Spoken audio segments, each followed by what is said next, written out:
કરીએ. ચાલો ચાલો બેસો.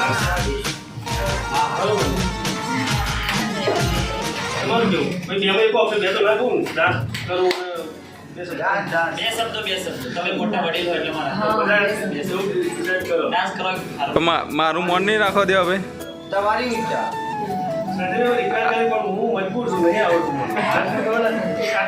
એમ નહીં નહીં તો મને આવડતું બરાબર. આપણે બે મજબૂર છીએ અને મારે એ જ જોવું છે.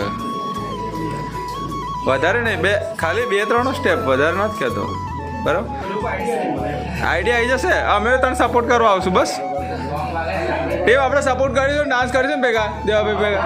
બસ બધા કરશે. તમે ખાલી શરૂઆત કરો, અમે બધા ના જોડે પતી ગયો. સીપી રેડી છે ને? બસ ખાલી તમે શરૂઆત કરો. હા જ્યોતિ બોતી બધા આવશે, સપોર્ટ કરશે. જયશ્રી વયશ્રી વધારે ડાન્સ કરશે, ચિંતા ના કરો. ચાલો ચાલો ચાલો ચાલો ચાલો.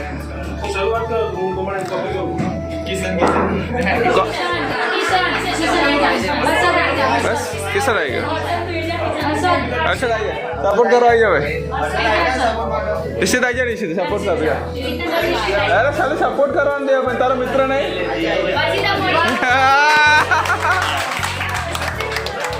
શરત એ રહેશે કે ભાઈ આ લોકો નાચશે ને તો તમારે નાચવું પડશે. હા એ લોકો બંધ કરે તમારે બંધ જ કરી દેવાનું. એ તો એ બેન જોવાનું ને. બરાબર ચાલો રેડી. હર્ષદભાઈ તમને કેવું લાગે છે આ ત્રણને જોઈને? જોરદાર લાગે. ચાલો દેવાભાઈ રેડી. સ્ટોરી કહી દો પહેલા, સ્ટોરી કહી દો પહેલા. ના ના ઉભા રહો તમે બે સ્તંભ છો તમે, એના સપોર્ટર છે, ઉભા રહો. એના દેવાભાઈ થોડી. ચાલો સાંભળો ટાઈમ. ચાલો. અર્જુન અને કૃષ્ણ ભગવાનની. વાહ વાહ. તો એના બંને જણા ભણતા હતા ગામમાં રાજ્યમાં એમના. તો ભિક્ષુક દેખાણો તો ઘરે ઘરે ભિક્ષા માગી રહ્યા હતા. પછી અર્જુનને દયા આવી કે આ દુઃખી છે વ્યક્તિ, એને હું મદદ કરું. એમને એક કિંમતી જે મોતી કહેવાય ને આપણે રત્ન એ આપ્યું. એટલે આથી તારી મદદ થશે ને ગરીબી તારી દૂર થશે. તો પછી એ ખુશ થઈ ગયા ભિક્ષુક. ચલો વાંધો નહીં, અમારા સારા દિવસો આવ્યા. એટલામાં જતા હતા લઈને, અને એક ચોર આવ્યો તો લઈને ભાગી ગયો એમની પાસે. પછી ઘરે ગયા દુઃખી થઈને. આજે તો કે આવું થયું, અને ઘરે પરિવારને વાત કરી પત્નીને. એને ઘરેથી કીધું કંઈ વાંધો નહીં, કાલનો દિવસ સારો હશે, આજે થયું થયું. બીજી વાર પેલા પાછા કૃષ્ણ અને ભગવાન અને અર્જુન બંને પાસે ફરતા અને પાછા ના દેખાણા ભિક્ષુક. તો અર્જુન વિચારવા પડી ગયા કે કાલે મેં અમને મદદ કરી છે, કિંમતી જે રત્ન આપ્યું હતું, આજે પણ કેમ? પછી એમના પાસે જઈને વાત કરી કે શું થયું કે તમને કાલે જે રત્ન આપ્યું તે? તો કે આવું થયું, કાલે જતો તેને ચોર હતો ને ભાગી ગયો. કંઈ વાંધો નહીં. બીજી વાર એમને સોના મોહરો આપી. એટલે આ સોના મોહરો છે, તમે આજથી તમને મદદ તમારી થશે, તમારી ગરીબી દૂર થશે. તો પરિવાર ખુશ થઈ ગયા અને ઘરે ગયા. તો આ વખતે એને વિચાર્યું કે આ વખતે તો બરાબર સંતાડી રાખે, કોઈ લઈ ના જાય. કમ્પ્લીટ લઈ ગયા અને ઘરમાં એક માટલું હતું નાનું, બરાબર ખૂણામાં સંતાડેલું. તો કોઈ ચોરને ચડે ને એવું ત્યાં મૂકી દીધું અને ઉપર ટાંકી દીધું. તો થયું એવું કે એમના પત્ની પાણી ભરવા ગયા હતા, તો એ માટલું ફૂટી ગયું એમની જોડે. પાણી ભરીને આવતા હતા, તો પાણી જોઈએ પીવા માટે.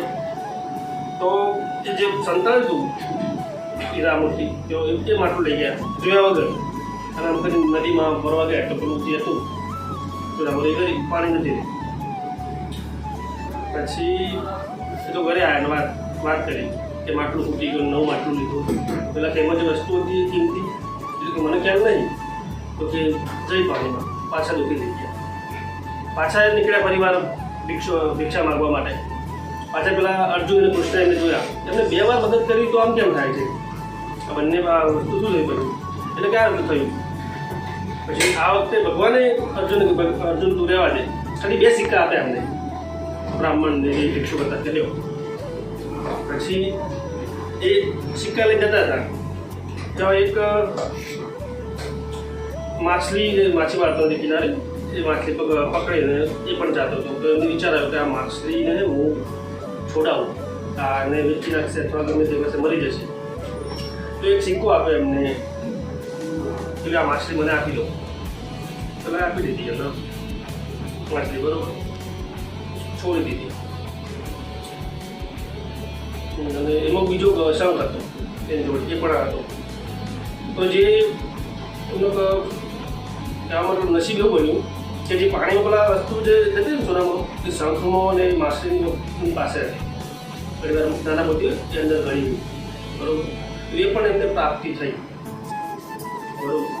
અને પછી આગળ થોડા ચાલ્યા તો પેલો જે ચોર હતો એ એમને જે જોયો નહોતો, પણ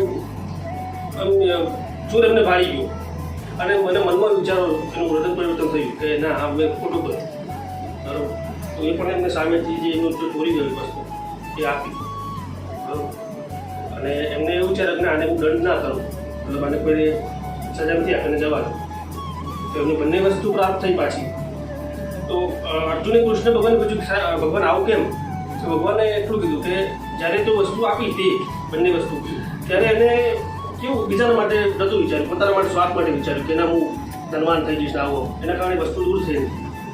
અને જ્યારે મેં 2 સિક્કા આપ્યા ત્યારે એને એવું લાગ્યું કે હું બીજાનું સારું કરું, બીજા માટે મદદ કરું, મતલબ સારા કર્મ કરું એવું વિચાર આવ્યો ને એના કારણે એને પણ ફાયદો થયો. તો આ રીતે કહાનીનો સાર એટલો કે આપણે બીજા માટે વિચારીએ, ના કે પોતા માટે, બરોબર. તો ભગવાન આપણા ઉપર રાજી રહે અને સારું થાય. ગુડ. કહાનીનો સાર બધાને ખબર પડી ગયો હશે કે કર્મ સારું કરું અને મદદ કરતું રહેવું, બરાબર. અને એક બીજી એક વસ્તુ છે કે અર્જુને એક વખત કૃષ્ણને પૂછ્યું હતું, મને કોઈ એવું વાક્ય આપો ને કે જે હું દુઃખમાં હોય ને તો બી સારું લાગે ને સુખમાં હોય ને તો બી સારું લાગે. તો ભગવાન કૃષ્ણએ વાક્ય આપ્યું હતું કે જે સમય છે ને એ ચાલ્યું જશે. જે શબ્દને તમે સારા સમયમાં વાંચશો તો દુઃખ થશે, અને ખરાબ સમયમાં વાંચશો તો એમ થશે કે ચલો ભાઈ આ સમય છે જતો રહેશે, આનંદ થશે, બરાબર. તો આ સેન્ટેન્સ હતું. ઓકે, ચાલો હવે નેક્સ્ટ આપણે ડાન્સ ઉપર પાછા આવીએ. ઓકે, ચાલો, રેડી? ચાલો ચલો ચલો ચલો.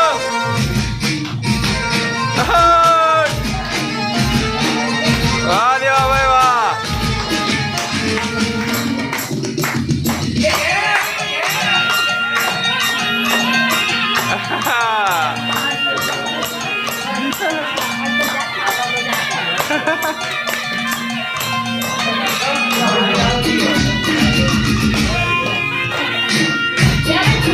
થોડું કૂદો કૂદો, આવું થોડું ચાલે યાર તારું બાબા.